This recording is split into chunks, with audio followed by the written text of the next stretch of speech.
2장 C샵의 기본 문법 2.1 언어의 기본 문법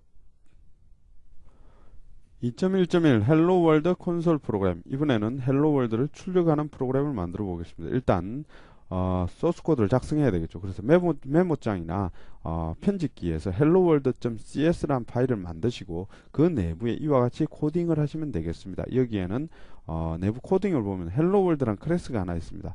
이 클래스 내부에는 메인 함수라는 거 있습니다. 이 메인 함수가 실행이 되면서 프로그램이 동작하도록 되어 있습니다. 그래서 console.writeLine이라는 명령에 의해서 도스창의 helloworld를 출력하는 프로그램이 되겠습니다. 여기서 console.writeLine을 이용하기 위해서 시스템 네임스페이스를 유징하고 있습니다. 이 시스템 네임스페이스 내에는 시스템에 관련된 대부분의 클래스들이 이 안에 들어 있습니다. 그래서 이 시스템 네임스페이스는 항상 유징한다 생각하시면 되겠습니다. 그리고 이렇게 소스 코드를 다 작성했다면 컴파일을 해야 되겠죠. 컴파일을 하기 위해서는 이와 같이 csc.exe 하고 그 뒤에 파일명을 적어주시면 되겠습니다. 이렇게 하면은 중간 언어 형태의 exe가 만들어집니다. helloworld.exe 이것이 바로 중간 언어로 된 어셈블리 파일이 되겠습니다. 이 어셈블리 파일을 이용해서 실행하시면은 바로 이와 같이 실행이 되는데요. 이렇게 하시면 자동으로 .NET 프레임워크의 CLR이 이 helloworld.exe를 로딩을 해서 그리고 바로 이 메인을 실행을 해서 이와 같이 helloworld가 출력되게 됩니다. 그리고 여기서 하나 알아두실 것은요. 바로 이 csc.exe는 패스가 걸려 있어야만 실행이 될 수 있습니다. 이 패스가 자동으로 걸려 있는 도스 창이 있는데요. 비주얼 스튜디오를 설치하셨다면 이와 같이 2005 전용의 명령 프롬프트가 있습니다. 여기에서 실행하시면은 바로 이 csc.exe가 자동으로 동작하게 되어 있습니다. 2.1.2 데이터 타입. 우리가 언어를 배우게 되면서 제일 처음 만나면서 가장 중요한 게 바로 데이터 타입입니다. 데이터 타입이 중요한 이유는 바로 데이터 타입으로 메모리를 만들기 때문에 데이터 타입이 굉장히 중요한 겁니다. 그래서 데이터 타입은 바로 메모리를 생성하기 위한 도구입니다. 그리고 데이터 타입으로 메모리를 생성할 때 메모리 크기와 그리고 메모리 형태를 바로 이 데이터 타입으로 지정을 하는 것입니다. 그래서 데이터 타입은 메모리 형태와 크기를 지정하기 위한 도구다. 이렇게 생각하시면 되겠습니다. 예를 들어 보겠습니다. 이와 같이 int a라고 했습니다. 이렇게 하면은 int에는 4라는 의미를 가지고 있습니다. 즉 4바이트의 크기라는 의미를 가지고 있습니다. 그리고 이 int에는 정수형이란 의미를 가지고 있습니다. 즉 형태가 정수형 비트 조합이다. 이렇게 생각하시면 되겠습니다. 그래서 정수형이면서 4바이트의 크기를 가지고 있는 A라는 메모리가 하나 만들어졌다. 이렇게 생각하시면 되겠습니다. 그리고 이 A라는 메모리에 데이터를 집어넣어야 되겠죠. 이와 같이 A 이꼬르 5 그리고 A 이꼬르 10이라고 하면은 이와 같이 정수형 비트 조합으로 5와 10이 들어가게 됩니다. 5가 들어갔다가 5가 사라지고 다시 10을 할당하면 10이 들어가게 됩니다. 그래서 int라는 것은 메모리 크기가 4바이트이며 그래 메모리 형태는 정수형 비트 조합이다. 이렇게 생각하시면 되겠습니다. 2.1.3 변수. 이 변수라는 것은 데이터를 담을 수 있는 메모리를 의미합니다. 앞에서 우리가 int a라고 했었죠. 이 a 자체는 메모리이기 때문에 a 이꼬르 5라고 해서 데이터를 넣을 수 있었습니다. 그리고 정확한 의미에서는 메모리라기보다는 메모리를 가리키는 이름이다. 이렇게 생각하시면 되겠습니다. 변수의 이름은 해당 메모리를 핸들할 수 있는 유일한 수단이 됩니다. 그래서 메모리를 어떻게 하고 싶으면 변수를 이용해서 어떻게 하시면 됩니다. 그리고 변수의 이름을 만드는 방법이 있는데요. 이름은 여러분들이 임의로 만들 수가 있습니다.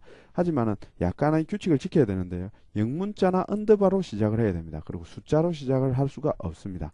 그리고 대소문자를 구별하기 때문에 이와 같이 카운트와 대문자 카운트는 전혀 다른 식별자로 인식을 하게 됩니다. 그리고 앞에서 우리는 데이터 타입을 배웠는데요. 이 데이터 타입은 메모리를 생성하기 위한 도구입니다. 즉 데이터 타입으로 바로 변수를 만듭니다. 그리고 이 변수의 생성은 바로 메모리의 생성을 의미합니다. 즉 변수가 하나 만들어졌다는 것은 메모리가 하나 만들어졌다. 이렇게 생각하시면 됩니다. 그래서 변수에 우리가 데이터를 넣는데 그냥 데이터를 넣는 것이 아니라 데이터 타입에서 명시한 크기와 형태, 비트의 조합으로 되어 있는 값을 넣을 수가 있습니다.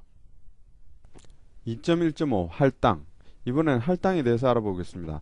여기서 int a 이꼬르 3이라고 했습니다. 이렇게 하면은 4바이트의 메모리 int형의 비트 조합을 가진 4바이트 메모리가 만들어져서 a라는 이름에 연결됩니다. 그리고 우리는 3이라는 상수를 a에 연결되어 있는 메모리에 이렇게 할당을 하게 됩니다. 여기서 int는 데이터 타입이며 그리고 변수 a, 상수 3으로 구분할 수가 있습니다. 그래서 할당이라는 것이 나오는데 할당이라는 것은 바로 이 이꼬르를 할당이라고 그럴 수 있습니다. 즉 a라는 데이터를 3에 집어넣는 행위 자체를 우리는 할당이라고 합니다. 그래서 할당이라는 것은 변수의 값을 집어넣는 행위를 우리는 할당이라고 합니다. 이꼬르 연산자가 바로 이 할당 연산자인데요. 이 이꼬르 연산자는 아무런 값을 넣는 것이 아니라 데이터 타입에 맞는 값을 할당하라는 의미를 가지고 있습니다. 할당의 법칙을 보면요. 반드시 오른쪽에서 왼쪽으로 할당이 됩니다. 여기서 보시면은 3이 오른쪽에서 왼쪽으로 할당이 됩니다. 그리고 변수끼리도 할당을 할 수가 있습니다. 그리고 변수에 이미 존재하는 데이터가 있는데 다시 할당을 하면은 제일 마지막에 넣은 데이터가 할당되게 됩니다. 2.2 C샵의 기본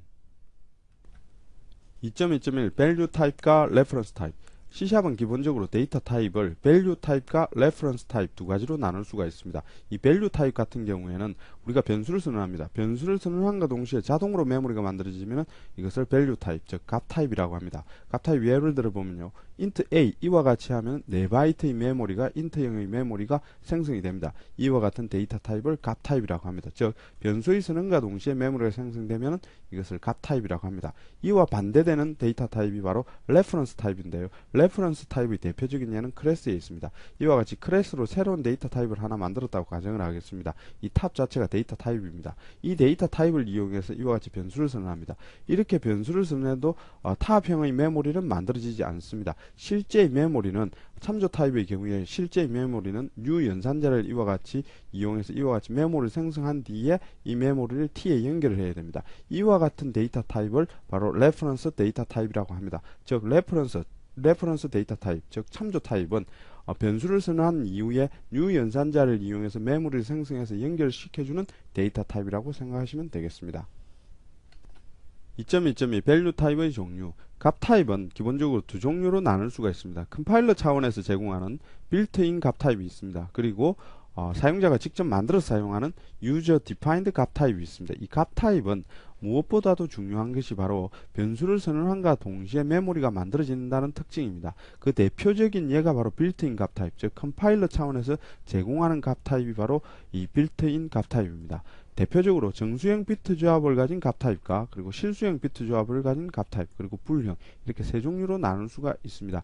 한 바이트의 바이트형 그리고 두 바이트의 캐릭터형 그리고 4바이트 인트형 그리고 8바이트 롱형은 정수형 비트 조합이면서 그 크기가 다른 데이터 타입이 되겠습니다. 즉 값 타입이 되겠습니다. 그리고 플로트형, 더블형, 데시말형은 각각 4바이트, 8바이트, 16바이트이며 실수형 비트 조합을 가지고 있는 값 타입입니다. 그리고 한 바이트의 true, false를 나타내는 불형이 있습니다. 이것은 컴파일러 차원에서 제공해주는 기본적인 값 타입입니다. 그리고 사용자가 직접 이 값 타입을 만들어서 사용하는 경우가 있는데 그 만드는 도구가 바로 스트로크와 이넘입니다. 이 스트로크와 이넘에 대해서 알아보도록 하겠습니다. 2.2.3 스트로크 우리는 이 스트로크를 이용해서 새로운 데이터 타입을 하나 만들 수가 있습니다. 그것도 값 타입의 데이터 타입을 하나 만들 수가 있습니다. 예를 들어서 스트로크라는 키워드를 이용해서 이와 같이 person이라는 새로운 데이터 타입을 하나 만들고 있습니다. 여기서 4개의 변수를 묶어서 이와 같이 해주면은 새로운 값 타입의 데이터 타입인 person이 하나 만들어집니다. 이 person이 데이터 타입이 되기 위해서는 반드시 데이터 타입의 크기와 형태가 지정이 되어야 됩니다. 이 크기와 형태는 내부에 포함하고 있는 변수들을 이용해서 데이터 타입의 크기와 형태를 지정하게 됩니다. 예를 들어서 내부에는 person 내부에는 num과 age, height, weight 4개의 변수를 포함하고 있습니다. 이 변수들이 메모리의 크기, 즉 데이터 타입의 크기를 지정하게 됩니다. 예를 들어서 int형은 4바이트 그리고 인트형은 4바이트, 더블형 8바이트, 그리고 플로트형 4바이트 이렇게 해서 총 20바이트의 데이터 타입이 만들어진 것입니다. 그리고 비트의 조합, 즉 데이터 타입의 형태는 앞부분은 인트형 비트 조합, 그 다음 부분도 인트형 비트 조합, 그 다음 부분은 더블형 비트 조합, 그 다음 부분은 플로트형 비트 조합으로 되어 있는 20바이트의 데이터 타입이 하나 만들어진 것입니다. 이것이 값 타입이기 때문에 변수의 선언과 동시에 메모리가 만들어집니다. 이와 같이 person sister이라고 하면은 20바이트의 메모리가 새로 하나 만들어지는 것입니다. 이렇게 메모리가 만들어졌다면은 각각의 구간별로 데이터를 할당할 수가 있습니다. 그래서 person sister를 해서 20바이트 메모리 생성한 뒤에 num이라는 구간에 우리가 1000을 할당하고 있으며 여기에 1000을 그 다음 부분에 age에 15를 그 다음에 165.3D를 할당하고 있습니다. 그 다음에 51.0F를 이와 같이 할당을 하고 있습니다. 그리고 다시 person brother이라고 하면 다시 20바이트의 메모리가 새로 만들어집니다. 이렇게 한 뒤에 각각의 구간별로 데이터를 할당할 수가 있습니다. 2.2.4 이넘, 이 이넘을 이용해서 우리는 새로운 데이터 타입을 만들 수가 있습니다. 그것도 값 타입의 새로운 데이터 타입을 만들 수가 있습니다. 데이터 타입을 만들고 그리고 변수를 선언하고 거기에 값을 할당할 수 있는 것은 일반적인 구조체와 동일합니다. 하지만 이 이넘은 약간 독특한 형태의 데이터 타입 생성기입니다. 예를 보면서 그 증거를 찾아보도록 하겠습니다. 일단 이 이넘이란 키워드를 이용해서 사인 프래그라고 해서 새로운 열거형 데이터 타입을 이와 같이 하나를 선언하고 있습니다. 이렇게 하면은 사인 프래그라는 새로운 데이터 타입의 열거형 데이터 타입이 하나 만들어진 것입니다. 그리고 이와 같이 사인 프래그라는 새로운 데이터 타입을 이용해서 변수를 하나 만들 수가 있습니다. 그리고 이 변수에 값을 할당하게 되겠죠. 하지만은 일반적인 구조체와 다른 점은 여기에서 구조체의 경우에는 구조체를 선언할 때 내부의 메모리 지도에 해당하는 것들이 멤버로 들어오지만은 열거형의 경우에는 내부에 상수 값들을 이렇게 명시하게 됩니다. 이렇게 상수를 이렇게 5개를 선언하게 되면 여기에 자동으로 상수 값이 0, 1, 2, 3, 4 이렇게 자동으로 상수의 값들이 할당되게 됩니다. 이 상수 값들은 이렇게 열거형 변수를 선언했을 때 거기에 상수 값들을 이와 같이 할당해 줄 수 있습니다. 열거형이 일반적인 데이터 타입과 다른 점은 이와 같이 자신이 변수를 선언했을 때 여기에 할당할 값들을 이와 같이 사인 프래그 데이터 타입 열거형 데이터 타입을 선언할 때 이와 같이 명시를 하고 이 값들을 사인 프래그 s1이라고 해서 변수를 만들고 이 값들을 이와 같이 그 변수에 할당할 수 있다는 것이 다릅니다. 이것이 일반적인 구조체와 이넘의 차이입니다. 이 이넘은 데이터 타입을 선언하고 그리고 이 데이터 타입으로 변수를 만들었을 때 들어갈 값들을 이와 같이 상수 형태로 이와 같이 명시를 하고 변수를 만들었을 때 상수 형태의 값들을 이와 같이 할당하는 것이 이넘의 특징이 되겠습니다. 2.3 함수 2.3.1 함수의 개요. 먼저 함수를 사용하지 않는 예를 알아본 뒤에 함수가 필요한 이유에 대해서 알아보도록 하겠습니다. 일단 플로트형 3개의 변수 a, b, c가 있다고 가정을 하겠습니다. 이 a, b, c를 이용해서 분산을 구한다고 가정하겠습니다. 분산을 구하기 위해서는 먼저 평균을 먼저 구해야 됩니다. 그래서 세 변수를 더해서 평균을 이렇게 m이라고 구하고 있습니다. 그리고 a와 b와 c에서 각각 평균을 빼서 제곱을 합니다. 제곱을 한 뒤에 모두 다 더해줍니다. 그리고 나서 3으로 나누어지면 분산을 얻을 수가 있습니다. 만약 이 분산을 한 번 더 구해야 된다고 가정하죠. x, y, z라는 변수가 있고 이 로직을 한 번 더 이용해서 이렇게 분산을 한 번 더 구할 수가 있습니다. 이렇게 로직이 반복될 때 이 두 로직은 중복되기 때문에 이 로직 자체를 하나의 함수로 만들어주면은 이 함수를 이용해서 재사용 가능합니다. 예를 들어서 이 분산을 구하는 방법이 베리언스로 함수화되어 있다고 가정을 한다 그러면 이 함수를 이용해서 3개의 변수를 넣어주고 그리고 나서 베리언스로 이렇게 함수 이름으로 이와 같이 사용하면은 분산의 결과를 얻어낼 수가 있습니다. 그래서 베리언스 내부에서는 x1과 x2, x3 3개의 변수를 받아서 각각 평균을 내고 평균에서 빼서 제곱을 한 뒤에 3을 나눠서 분산을 구하고 그리고 최종적으로 만들어진 값을 리턴함으로써 이 베리언스 함수가 만들어지고 있습니다. 이 함수를 이용해서 함수 이름으로 각각 매개 변수를 달리하면서 여러 번 이 분산을 구하는 로직을 사용할 수 있습니다. 바로 중복되는 로직을 함수를 이용해서 재사용 가능하도록 만드는 것이 바로 함수의 역할입니다. 2.3.2 함수의 종류. 함수의 종류는 크게 일만 하는 함수와 그리고 일을 한 후에 값을 리턴하는 함수로 나눌 수가 있습니다. 일만 하는 함수의 경우에는 이렇게 함수의 이름으로 매개 변수를 주고 이렇게 호출을 하면 그 자체로 끝이 나버립니다. 즉 일만 하는 것입니다. 하지만 값을 리턴하는 함수는 이와 같이 함수를 호출한 이후에 값을 리턴하기 때문에 리턴하는 그 결과값을 얻어낼 수가 있습니다. 그 원형을 보시면요. 일만 하는 함수의 경우에는 함수 이름이 먼저 옵니다. 그리고 받아들일 매개 변수를 이와 같이 명시를 합니다. sum a의 경우에는 들어온 두 수를 더하게 됩니다. 이렇게 더해서 그리고 내부에서 리턴을 하는 것이 아니라 일만 하기 때문에 console.writeLine으로 이렇게 c의 결과값을 출력을 하고 있습니다.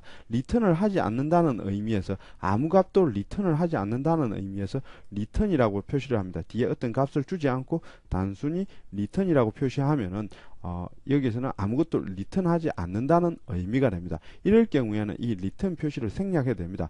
그리고 아무것도 리턴하지 않는다는 의미에서 이와 같이 함수 앞부분에 void라는 표시를 붙여두게 됩니다. 이렇게 하면은 이와 같이 sum을 호출을 할 때 호출만 할 수가 있습니다. 즉 일만 시킬 수가 있는 것입니다. 만약 값을 리턴하는 함수를 보시면요. 이와 같이 sum b 같은 경우에는 x와 y의 매개 변수를 받는 것은 똑같습니다. 그리고 두 수를 더하는 것도 동일합니다. 하지만은 이 두 수를 더해서 여기서는 return C 결과값을 리턴을 하고 있습니다. 그렇기 때문에 리턴되는 그 형을 이와 같이 sum b 형 앞에 이렇게 붙여주게 됩니다. 이렇게 하면은 sum b가 호출되고 난 뒤에 그 결과값을 리턴하기 때문에 리턴되는 결과값을 다시 받아내서 s에 이렇게 얻을 수가 있게 됩니다.